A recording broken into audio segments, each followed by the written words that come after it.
A Band News FM, aqui no Band News São Paulo, dá hoje sequência à série de entrevistas com os pré-candidatos ao governo de São Paulo. Aqui nesse espaço, você já ouviu as propostas de Vinícius Poit, do Partido Novo, Márcio França, do PSB, Tarcísio de Freitas, do Republicanos, Felício Ramute, do PSD e também do atual governador de São Paulo, Rodrigo Garcia, pré-candidato pelo PSDB. Hoje, nós recebemos aqui nos nossos estúdios pré-candidato pelo PT, Fernando Haddad. Obrigada pela presença, seja bem-vindo.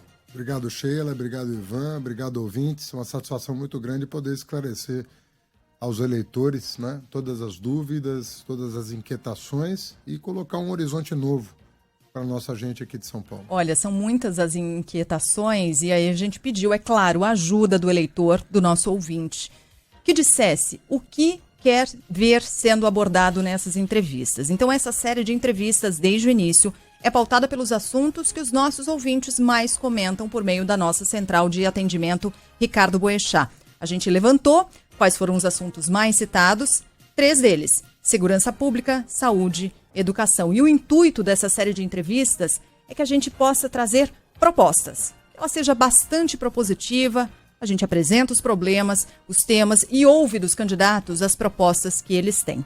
Entre esses 3 temas, vamos começar com saúde? Claro. Bora lá. Saúde. Na última entrevista, inclusive, o senhor chegou a falar aqui com a gente que saúde é a maior urgência no Estado. O senhor falou que essa é uma questão muito urgente. Agora, são muitas questões dentro de uma área tão ampla, não é? Claro. Entre essas questões, fila para cirurgias eletivas, por exemplo. Ficou uma fila aí de 600 mil cirurgias represadas no período da pandemia, fila do SUS. Como fazer com que essa fila ande? Como resolver pontualmente essa questão? Tem gente esperando há mais de um ano para conseguir realizar a sua cirurgia. E mais do que isso, tem estrutura e recurso para fazer isso? Olha, Sheila, o que mais me impressiona é que o Dória e o Rodrigo não conseguiram preparar o Estado para o pós-pandemia, né?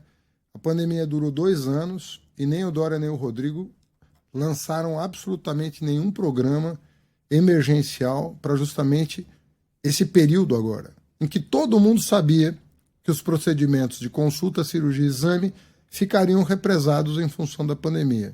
O papel de um gestor é planejar, né? Sobretudo quando você está diante de uma emergência como a pandemia. Aqui em São Paulo, nós fizemos a Rede Hora Certa, que é um conjunto de 21 hospitais-dia fixos, e um conjunto, na época, de 11 hospitais-dia móveis, para dar conta do represamento de procedimentos do SUS, isso no período em que eu era prefeito. E você veja que o interior de São Paulo não tem um conjunto de hospitais-dia suficiente. Qual que é a nossa previsão? Vou falar para o nosso ouvinte claramente o que nós vamos fazer. Nós precisamos de, no mínimo, um hospital-dia para cada 400 mil habitantes. Isso significa que nós vamos ter que ter no estado de São Paulo alguma coisa em torno de 120 hospitais-dia. São hospitais pequenos, você não é internado nesse hospital, você faz cirurgias eletivas que não dependem de internação, justamente para você desafogar a fila do SUS. Este hospital-dia é um equipamento, como eu disse, tamanho de uma UPA, mais ou menos, para que as pessoas tenham ideia do tamanho de uma UPA, onde você tem consulta de especialista, você tem exames de imagem e laboratoriais e cirurgias eletivas. Você tem UTI, inclusive, lá dentro. Você tem centro cirúrgico e pode ter uma UTI móvel ou fixa, sem problema. O que você consegue com isso? Desafogar os hospitais gerais e tocar a fila do SUS. Quando nós implementamos a Rede Hora Certa em São Paulo, os procedimentos caíram 30%, 40% à espera. Isso já deveria estar em funcionamento se o Estado, se o Rodrigo e o Dória tivessem feito a lição de casa. Mas como estão preocupados com a eleição e não estão preocupados com o eleitor, acontece o que está acontecendo aqui. Desculpa. Não, é porque é interessante o senhor falar da questão de construir, seriam 120 hospitais-dias desse, né? 120 é a rede necessária. Uhum. Aí você precisa excluir o que já está em funcionamento. Nós temos alguma coisa em torno de 30 hospitais-dia já em funcionamento. Nós temos 50 hospitais-dia no estado em funcionamento. Então nós teríamos que construir, em regime de urgência, alguma coisa em torno de 70 hospitais dia. Tá. Não, 120 seria a necessidade. Eu pergunto isso porque nas outras entrevistas a gente tem ouvido também sobre a questão da estrutura de saúde de São Paulo, e há um entendimento de que dá para fazer com o que se tem, que o que falta é uma questão mesmo de gerir recursos administrativamente. Aliás, eu queria saber do senhor se o senhor apoia e como é que vê, por exemplo, a participação das organizações sociais na administração desses espaços de saúde, que é um assunto que também tem sido bastante discutido aqui nessas entrevistas. Mas sobre, não só sobre o modelo de administração, mas falando do concreto mesmo, né? O senhor falou dos hospitais dia. O que mais? A estrutura ela é suficiente, fora essa questão específica, obra, unidade, equipamento no estado de São Paulo, porque isso tudo demanda também muito recurso, né, candidato? Olha, nem tanto. Né? Na verdade, o maior problema da saúde em termos de recurso é pessoal. Né? O equipamento, se você for ver, ele é até o que custa menos. Agora, você precisa atualizar o equipamento. Hoje você tem hospitais estaduais caindo aos pedaços. Caindo aos pedaços no estado de São Paulo. O estado de São Paulo hoje está gastando com convênio para aliciar prefeitos, para apoiar o Rodrigo, ao invés de usar o recurso para o que interessa, que é deixar os hospitais em ordem, que é levar profissionais para o interior. Você tem, às vezes você fala, tem equipamento suficiente, mais ou menos, às vezes as pessoas têm que andar 150 quilômetros para chegar num hospital geral, quando ela podia, com um centro cirúrgico perto da sua cidade ou na sua cidade, ela com 10, 20 quilômetros poderia chegar e fazer uma cirurgia eletiva que não dependesse de internação. Às vezes você faz um munícipe sair da sua cidade e ir para um hospital de referência a mais de 100 quilômetros de distância para fazer uma cirurgia que ele nem vai ser internado, que ele nem precisa ser internado. Então não tem planejamento. Nós não temos um bom planejamento. Você falou de OS. Tem OSs ótimas. Eu fiz aqui um processo seletivo na cidade de São Paulo, em que nós selecionamos as melhores para atuar na cidade. Isso não é verdade no interior. Você tem OSs não só péssimas, como você tem muita suspeita de corrupção e desvio, que o Ministério Público está apurando, inclusive. Né? Isso é conhecido. Então, não adianta falar de OS. Tem OS boa? Tem empresa boa? Tem jornalista bom? Tem político bom? De quem que você está falando? Tem OSs boas e tem OSs péssimas que deveriam ser substituídas, porque estão fazendo um péssimo trabalho.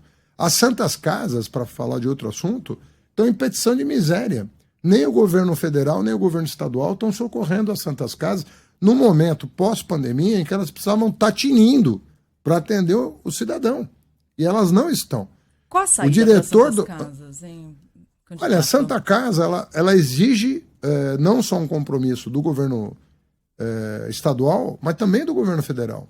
E uma coisa que aconteceu, Sheila, muito grave, é que Dória e Bolsonaro ficaram brigando durante 3 anos. Sobre tudo, ao invés de trabalhar juntos. Estavam disputando holofote. E quando o político disputa holofote, ao invés de olhar para a realidade, fazer as parcerias necessárias, às vezes você é obrigado a se recolher um pouco. Sabe? A se recolher um pouco, ir para o bastidor e fazer o acordo que mais interessa ao munícipe. Sabe, quando você abre a geladeira e começa a dar entrevista porque viu a luz acesa, é o pior negócio do mundo. A política tem os seus protocolos, tem os seus, sabe, o seu ritual. Não é brigando o tempo todo para mostrar quem é melhor que quem. Às vezes você é obrigado a tomar medidas mais prudentes, mais tranquilas, jogar água na fervura, não jogar lenha na fogueira. Ao contrário do que o Dória fez muitas vezes.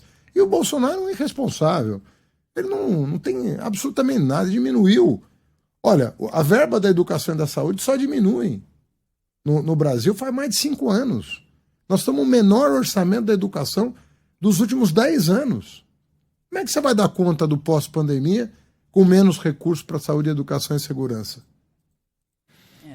Ainda na área de saúde, e daqui a pouquinho a gente passa para as outras duas, né? Tem perguntas de ouvintes e com toda razão querem saber o seguinte: para levantar um hospital dia leva tempo. Ainda que não leve tanto recurso, leva algum tempo. O que de maneira emergencial poderia ajudar? Mutirões, por exemplo? E ainda sobre OSs, eleitores aqui perguntando, mas o senhor não descarta OSs, ou seja... Não, eu fiz convênio com OS aqui. sem nenhum problema. O problema é qual a qualidade da OS. Não é acreditar na OS porque ela tem o slogan organização social. Isso é uma expressão, mas o que está por trás disso? A gente séria? São médicos sérios, comprometidos? São gestores sérios? O que tem de desvio por aí que nós vamos precisar apurar? Né? E isso não sou eu que estou falando, é o Ministério Público, basta você consultar. Aqui em São Paulo, eu pus ordem no sistema de saúde, entende? Com transparência, com chamada pública, com contratos na internet, procedimentos na internet. Criei uma controladoria. Aliás, isso aí eu quero dizer, eu vou criar uma controladoria geral do Estado. É uma vergonha o Estado de São Paulo até hoje não ter uma controladoria geral. Eu criei no município, nós desbaratamos 5 quadrilhas no município de São Paulo, criando a controladoria.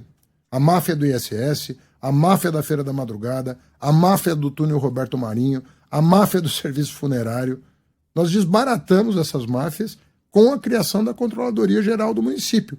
Por que o Estado até hoje não tem uma Controladoria Geral? Para apurar esses desvios. Corrupção, olha, uma máquina do tamanho de São Paulo, é óbvio que você vai ter um ou outro cara que não segue a linha. O erro do gestor é não ter um órgão fiscalizador com carreira própria, com autonomia para investigar. Porque você vai pegar. Agora, tem muita gente que tem medo de pegar. Agora, eu como prefeito não tive nenhum. É o que eu falei, nós desbaratamos 5 quadrilhas em 2 anos com a parceria com o Ministério Público. Tudo normal. E separando o joio do trigo e preservando o trigo, que é uma coisa que a gente tem que aprender a fazer na política. Preservar o trigo, porque alguém tem que governar. E de preferência é melhor botar a cidade, o estado e o país na mão do trigo e não do joio. Aliás, a ONG Contas Abertas calcula que 1 em cada 5 municípios brasileiros, né, não tem um órgão controlador. Mas só sobre a fila, para a gente encerrar o tema saúde, há alguma ação emergencial nesse sentido? Por exemplo, os hospitais dia móveis, eles podem entrar em operação imediatamente. Você não precisa construir o equipamento necessariamente. Outra coisa, você pode instalar provisoriamente em lugares que tem um equipamento que às vezes está subutilizado.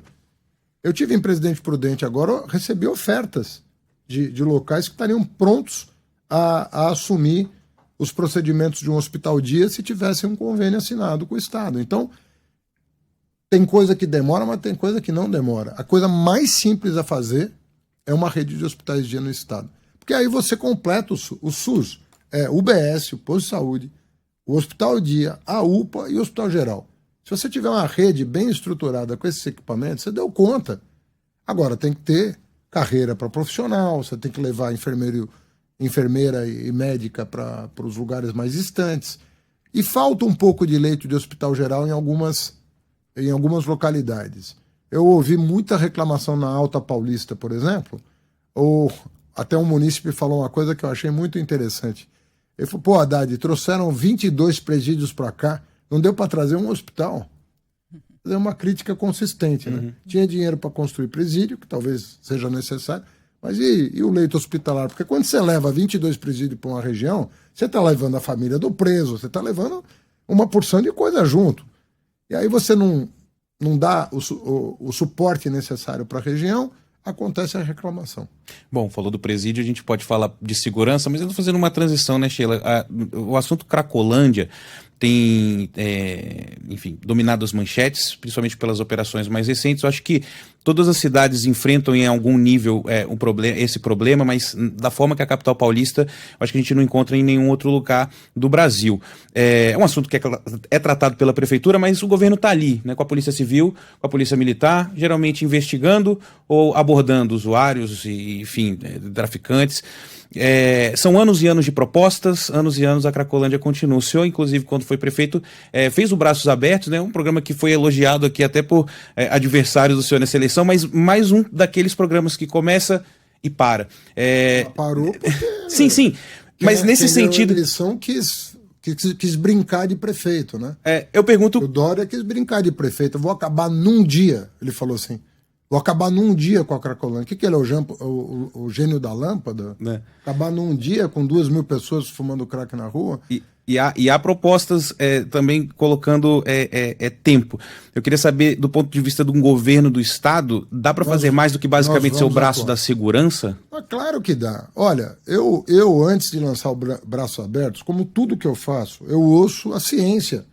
Não adianta você vir com uma ideia da tua casa porque você sonhou com ela.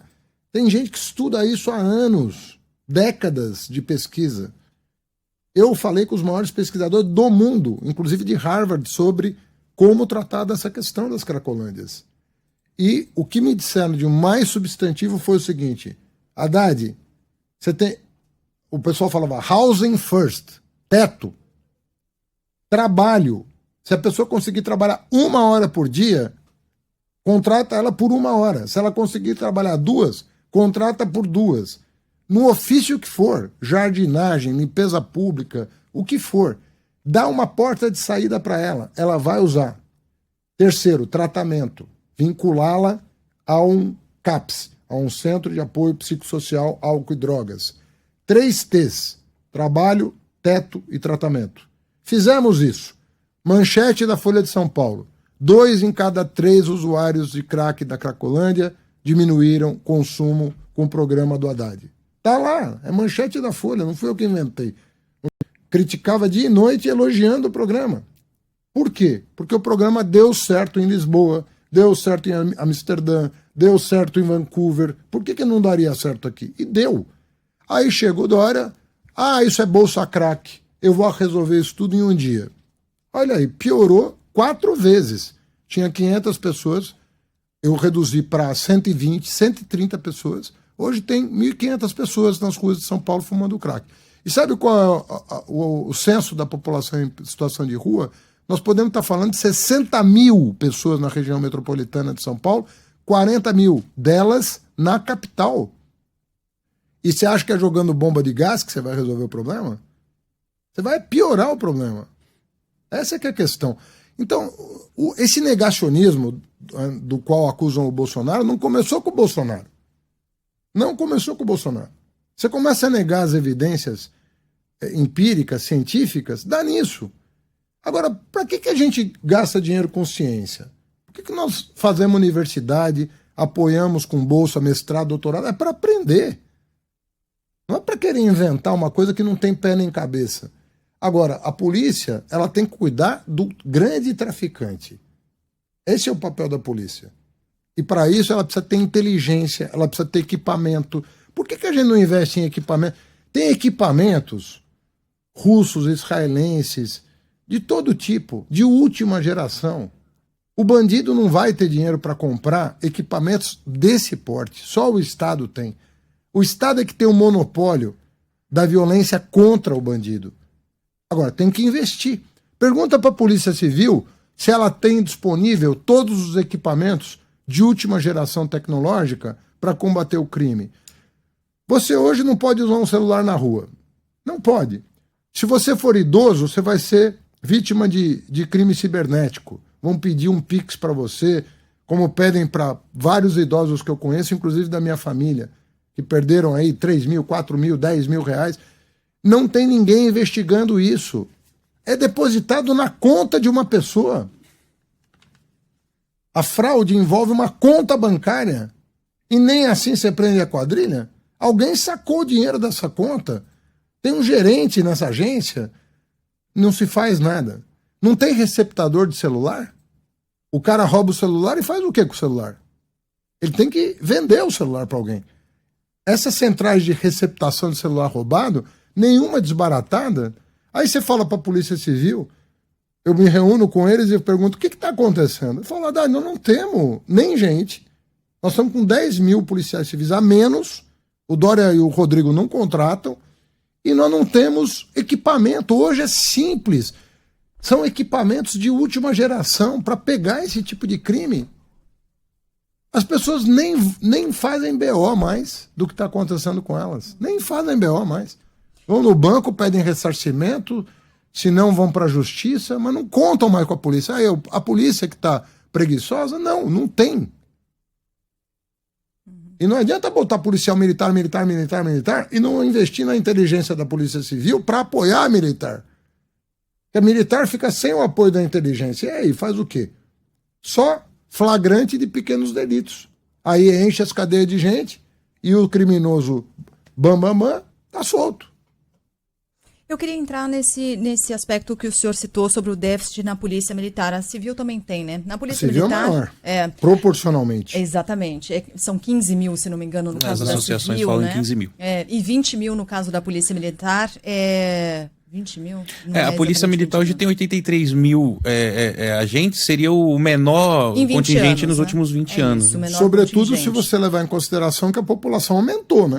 Nos últimos 20 anos. E o que o senhor tem de planos para reduzir esse déficit? Qual o caminho para a redução desse déficit? É pagar melhor, é fazer essa operação que foi lançada recentemente, a Operação Sufoco, que é baseada na Operação Delegada, né? A essência é basicamente a mesma, de utilizar os policiais militares nas suas horas de folga, para que eles possam fazer o bico oficializado. O que dá para fazer para melhorar, aumentar essa presença da polícia, e não só a presença, mas a efetividade da polícia em São Paulo? Pois é, Sheila, a pergunta é ótima, pelo seguinte, eu já falava aqui de tecnologia e equipamento, que hoje você tem coisas de última geração. Você tem equipamentos de última geração, a Polícia Civil não tem em quantidade e qualidade necessárias para combater o crime. Não tem. E existe o equipamento. E não é caro para o governo do Estado de São Paulo. O governo do Estado de São Paulo tem 300 bilhões de orçamento por ano. Inclusive porque o Dória aumentou a carga tributária no Estado. Não é falta de arrecadação. Bateu recorde de arrecadação esse ano. Ele aumentou o imposto durante a pandemia. E onde ele está investindo? Na cooptação de prefeitos para a campanha eleitoral. Ao invés de estar fazendo o que devia estar fazendo. Que é nessas coisas simples que qualquer gestor estaria fazendo. Nem ele, nem o Rodrigo tiveram a menor competência para isso. Não fizeram. Né? Nós precisamos investir em tecnologia. Né? Nós precisamos... E eu estou combinando tanto com a Polícia Civil quanto com a Polícia Militar um plano de metas vinculado à valorização profissional. É um toma lá da cá de alto nível, transparente. Nós vamos criar um plano de metas, diminuição da criminalidade e aumento da resolução dos crimes. Porque não adianta só diminuir, você tem que aumentar a resolutividade. Nós precisamos saber quem é o estuprador, quem é o homicida, quem é o latrocida, nós precisamos saber quem... E esses caras têm que ser encarcerados. Nós estamos pegando só lambarizinho, pequenos delitos, encarcerando todo mundo e o crime continua aí solto. Então nós precisamos ter um plano de metas hierarquizando os crimes. Dos mais graves para os menos graves e pontuando, dando pontos para cada um desses crimes. Né? Segundo, resolutividade. Nós não podemos estar num estado que só 50% dos homicídios são resolvidos. Quando a média internacional de país desenvolvido beira 80%, 90%. Nós aqui metade. Quando é furto e roubo, cai para 10%, 20%. A gente não elucida os crimes. Agora, nós temos que vincular isso a um plano de valorização do profissional da segurança, tanto civil quanto militar. Então, carreira, formação e investimento em tecnologia e inteligência tem que estar atrelados às metas pactuadas. E nós vamos dar transparência para isso. Porque o profissional de segurança em São Paulo realmente está defasado em relação ao Brasil. Isso é um fato. Essa questão das carreiras, pulando para o outro tema, que é educação, vale também, recentemente a Alesp aprovou a reestruturação da carreira dos professores, instituiu ali o piso, e a categoria não gostou muito, né? O senhor falou no começo da entrevista que, na verdade, foi na entrevista anterior que o governo fez isso, a Alesp fez isso sem ouvir a categoria, né? Sem conversar, sem dialogar com os professores. Para falar de educação, eu queria então puxar esse gancho das carreiras e falar especificamente desse prisma dos professores, prefeito, que é a questão da saúde. A gente rodou ontem uma reportagem aqui no ar sobre mães que estão falando que têm filhos que algumas matérias não têm aula há um ano, porque o professor está afastado, a escola não contrata. Aqui eu não vou saber entrar no mérito se são escolas municipais ou estaduais, mas é um problema que existe. E não é só afastamento Covid, saúde mental, né, dos professores. Que plano o senhor tem para de alguma forma, fazer com que esse professor se sinta mais valorizado e com vigor também, né, para entrar em sala de aula, porque acho que o senhor sabe disso, não é fácil também, né, para eles. Não, aí você está falando sobre várias coisas relativas à educação. Primeira coisa é o seguinte, às vezes a gente fala, isso é do prefeito ou do governador, né? Não existe o que é do prefeito e o que não é do governador. Um governador tem que estar atento aos seus prefeitos, assim como um ministro da educação tem que estar atento aos governadores e prefeitos. Eu nunca deixei de receber um prefeito ou governador em função de partido político, religião, o que quer que seja. Eu sempre tinha o diagnóstico da cidade dele ou do estado dele, eu aportava recursos federais de acordo com a necessidade local, independentemente da política. Isso não se faz mais no Brasil. Nós estamos perdendo isso. Eu conheço prefeitos que disseram assim, se você não mudar para o meu partido, eu faço esse convênio. Se você não mudar, eu não faço esse convênio. Você acha que é assim que se trata o povo? Você está prejudicando uma população porque o prefeito não quer mudar de partido? Isso está acontecendo, isso não pode acontecer. Sobre educação. É porque há quem diga que seria um bom jogo, por exemplo, o governo do estado em termos financeiros, municipalizar o ensino fundamental, por exemplo. Essa é outra... entra nessa questão que o senhor está falando. Essa é outra conta meio ridícula, porque você não pode fazer uma municipalização sem atender a critérios de qualidade pensando no seu caixa. Você vai prejudicar a criança para ter mais dinheiro. Esse tipo de... São parâmetros errados. Eu vou dar um exemplo para você, Ivan. 50% das crianças com 10 anos hoje não sabem ler e escrever. 10 anos. Quando a idade máxima para se alfabetizar, se a criança não tiver uma deficiência severa ou uma deficiência qualquer que a impeça de alfabetizar na idade certa, com 8 anos ela tem que estar alfabetizada. No pior dos casos. Hoje, metade das crianças com 10, em função da pandemia e da falta de gestão da pandemia, não sabem ler e escrever. Aí você fala, o Fundamental 1 está quase todo municipalizado. Aí o que faz o governador? Lava as mãos, não é assunto meu, é assunto do prefeito. Está errado. O secretário estadual de educação tem que liderar um processo de alfabetização dessas crianças. Ele não pode falar o problema é do prefeito porque as escolas são municipais. E fazer como isso? Nós temos tecnologia. Muitas tecnologias. O Ceará desenvolveu um programa chamado PAIC, na minha época de ministro. Programa de Alfabetização na Idade Certa. PAIC. Nós criamos o PNAEC, que era o Programa Nacional de Alfabetização na Idade Certa, inspirados numa prática do Ceará. Por que nós fizemos isso? Porque deu certo. Todas as crianças lá na minha época de ministro, com 8 anos as crianças estavam alfabetizadas. Bom, nós sabemos alfabetizar então. Nós temos tecnologia. Agora, o prefeito aqui do interior de São Paulo, de uma cidade de 5 mil habitantes, 10 mil habitantes, 20 mil habitantes, será que ele está informado disso?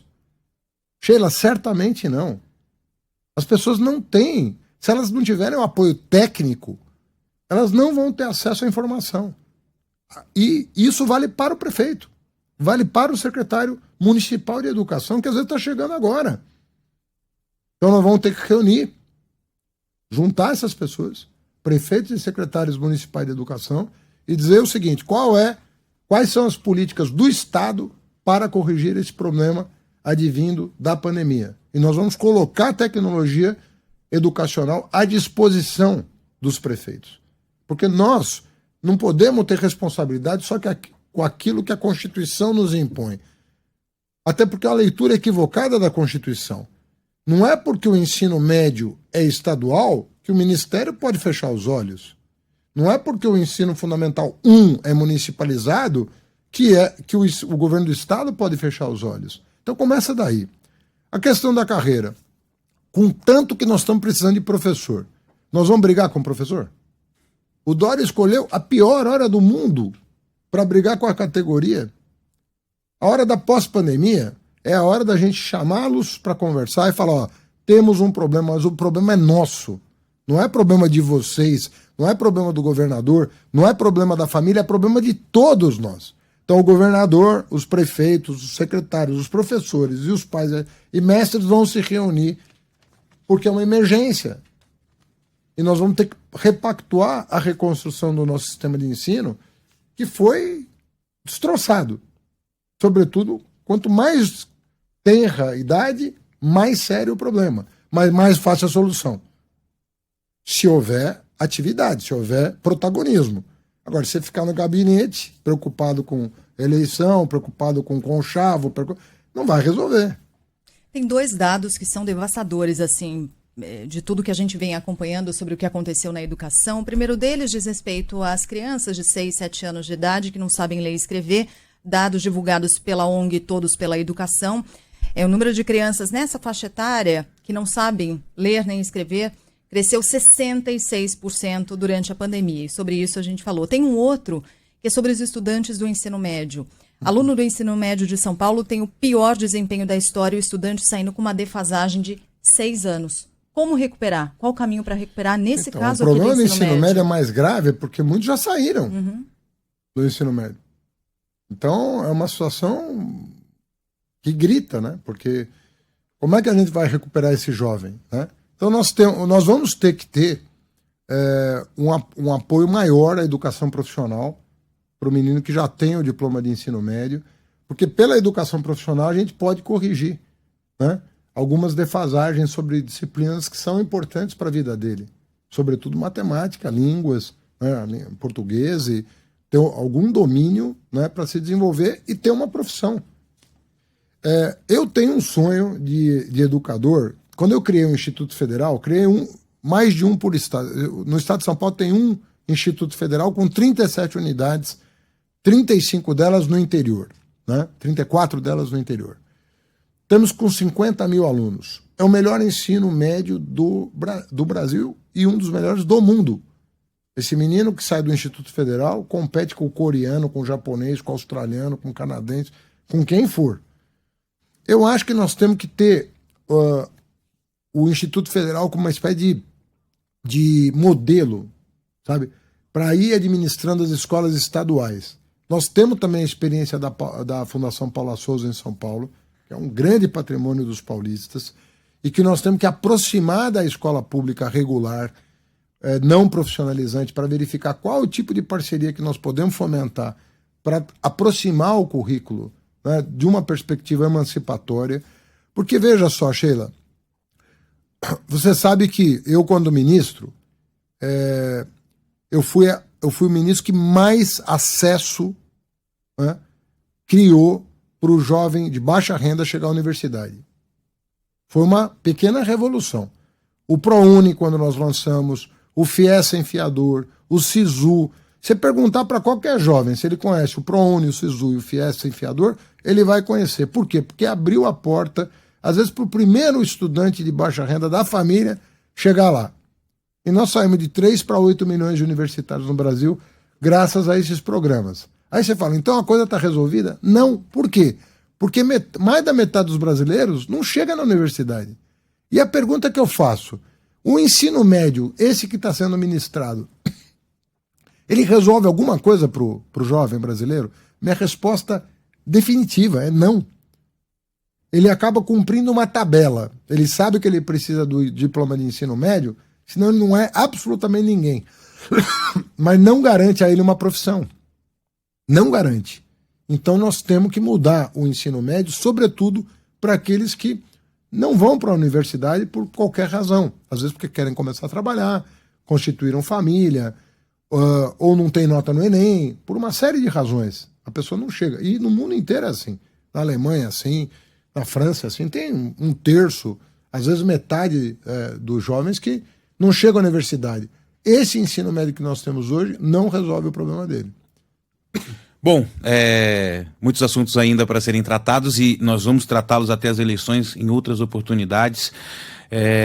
E também no debate, né, Sheila? Primeiro debate com os candidatos ao governo de São Paulo na TV aberta, aqui na tela da Band, transmissão simultânea da Band News FM no dia 7 de agosto. Prefeito, o que o eleitor pode esperar da sua participação no debate da Band? Não, claro, vou participar de todos os debates, como sempre fiz, e o que ele pode esperar são propostas concretas, né, como eu fiz aqui. Eu estou dizendo exatamente o que o cidadão de São Paulo vai poder cobrar depois. Mas nós estamos falando uma série de propostas que tem começo, meio e fim, tem experiências por trás, sabe? São coisas já testadas e que vão resolver o problema mais agudo que nós estamos vivendo hoje, segurança, saúde e educação, que é a pauta desse programa. Mas se você quiser abrir em outras oportunidades para cultura, meio ambiente, o que for, nós estamos preparados para responder. Certamente teremos outras oportunidades, até porque as perguntas são muitas, os temas também. Então, nas próximas entrevistas, já fica aqui o compromisso de abordarmos também outros temas que são aflições, na verdade, de quem mora no estado de São Paulo. Nosso tempo está esgotado. Quero agradecer muito a presença do pré-candidato ao governo de São Paulo pelo PT, Fernando Haddad. Obrigada pela entrevista. Obrigado, e até uma Michel. próxima. Obrigado, Ivan. Obrigada, bom dia.